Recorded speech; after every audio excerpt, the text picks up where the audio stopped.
Gbagbo là, votre travail pour le président Gbagbo là, c'est quitter où? Puisque dans cette cour où j'attendais à ce qu'on me juge pour des crimes contre l'humanité, madame la présidente, on est venu faire le procès de mes rapports avec le président Gbagbo. C'est pas parce que je suis marabout. Mais Alassane là, il ne peut plus être le président des Ivoiriens, c'est fini. De toute sa vie, le mouton a eu peur du loup.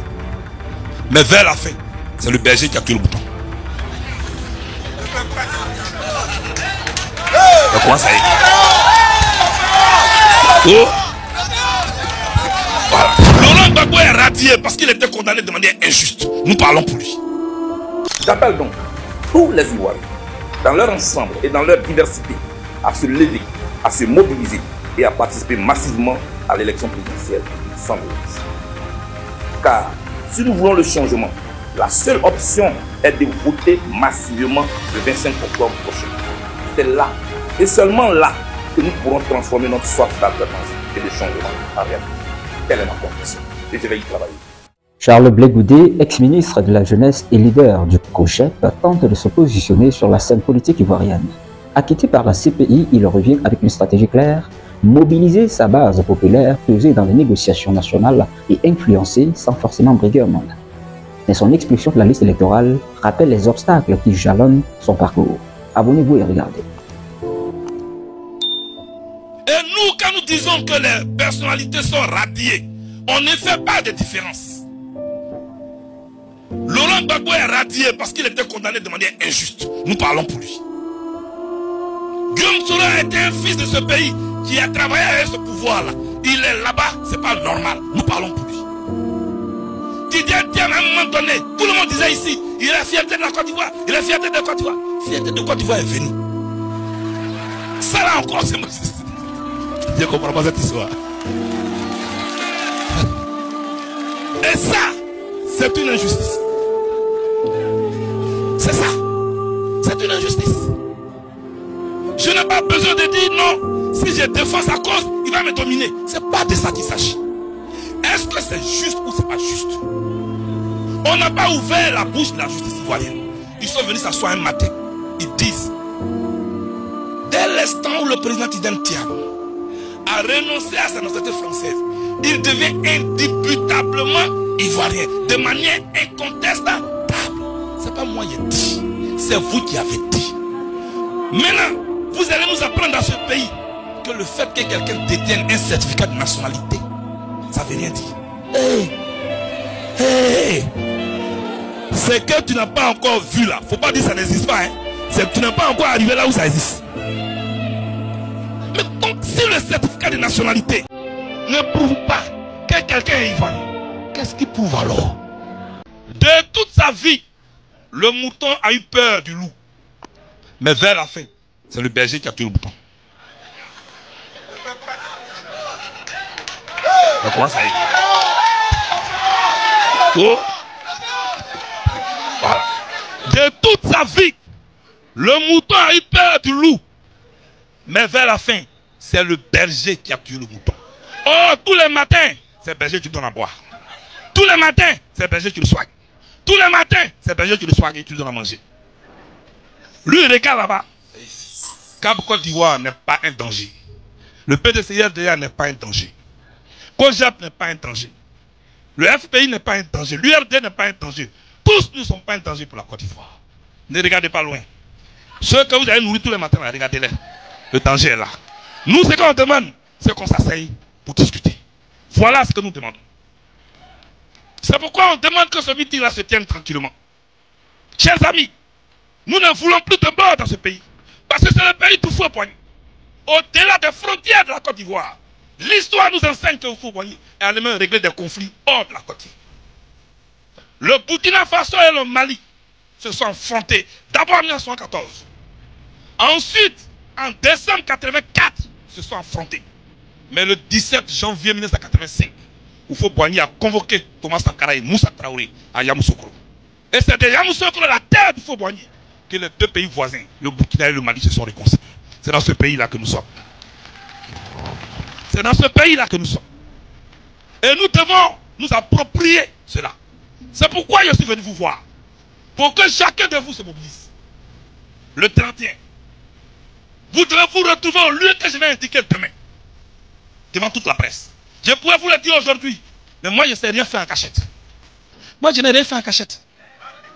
Pour meeting ça là, j'ai écrit au ministre de l'Intérieur pour lui dire, monsieur le ministre, j'organise un meeting au nom des Cap Côte d'Ivoire le 31 mai. J'ai écrit au directeur général de la police nationale, monsieur le directeur, convoquez-moi, on va parler. Moi, je ne sais pas fuir. J'ai dit, viens, on va parler. On va arranger ensemble la sécurité de ceux qui vont venir. C'est notre police. Ce n'est pas la police d'un parti politique. C'est notre police. Elle est là pour assurer notre sécurité, nous tous.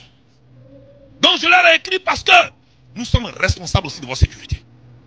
Nous voulons que vous veniez tranquillement, que vous repartiez. Parce que le 31, ce qui va se passer, c'est le premier meeting. Ah, c'est échauffement. Ça, c'est rien, ça. Ce à quoi je travaille aujourd'hui, ce n'est même pas la mobilisation. Je travaille à votre sécurité, à la discipline. Sinon, ça là, meeting ça là. Hey, dans ce pays-là, jusqu'à preuve du contraire, je détiens encore le record Guinness. Voilà. Donc, mobilité des gens, Dieu a donné un talent à chacun. Maintenant, j'ai eu un nouveau collègue qui est à côté de moi. Blé Goudé plus Yaoufoué associé, ça fait mobilisation. C'est tout. Donc, je voudrais donc vous dire, nous vous attendons. J'ai fait tout ce tour pour vous rassurer. Il y a des problèmes. Vous trouvez une solution immédiatement. Il y en a qui vont peut-être attendre après. Mais au moins, asseyons-nous. Et discutons. Asseyons-nous. Parlons-nous. Pour vous qui êtes là. Parce qu'au fur et à mesure qu'Octobre approche, vous avez peur. Au fur et à mesure qu'Octobre approche, vous avez peur. C'est notre devoir de vous rassurer.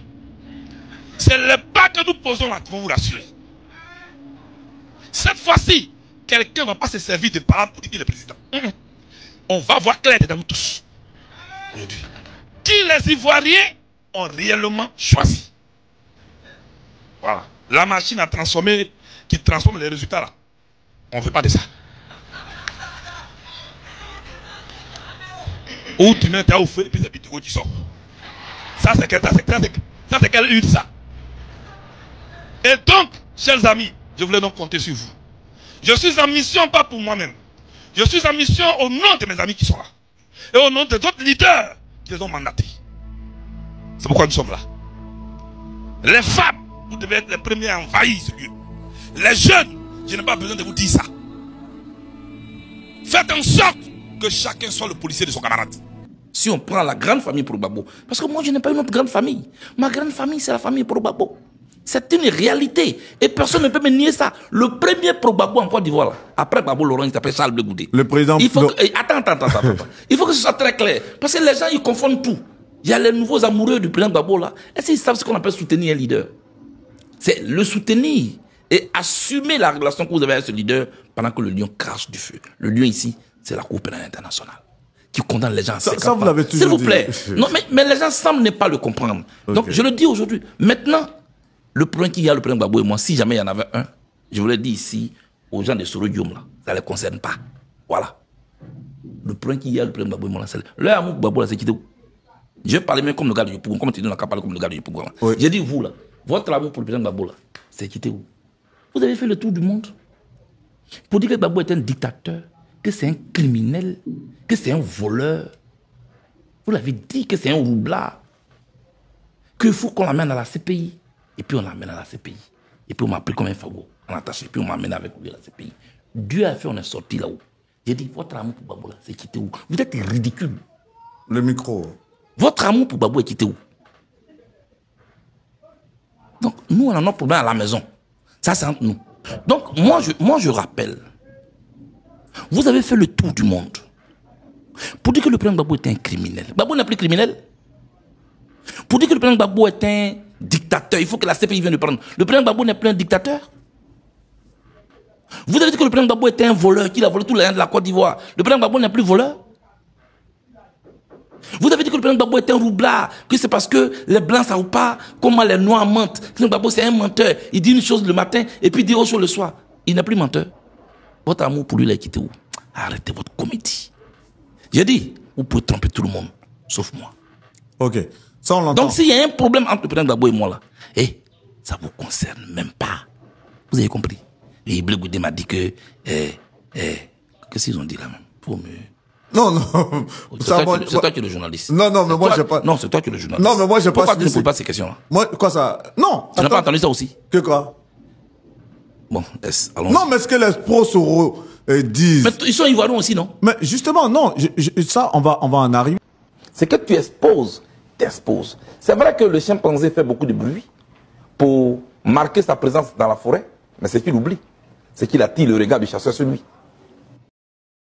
C'est la fin de la vidéo, laissez votre avis en commentaire. ActuBuzz, votre source incontournable pour décrypter l'actualité africaine et ses enjeux globaux, analyse, perspective et info-clés pour comprendre un continent en perpétuel mouvement. Abonnez-vous, c'est gratuit. On se dit à la prochaine vidéo. D'ici là, restez curieux.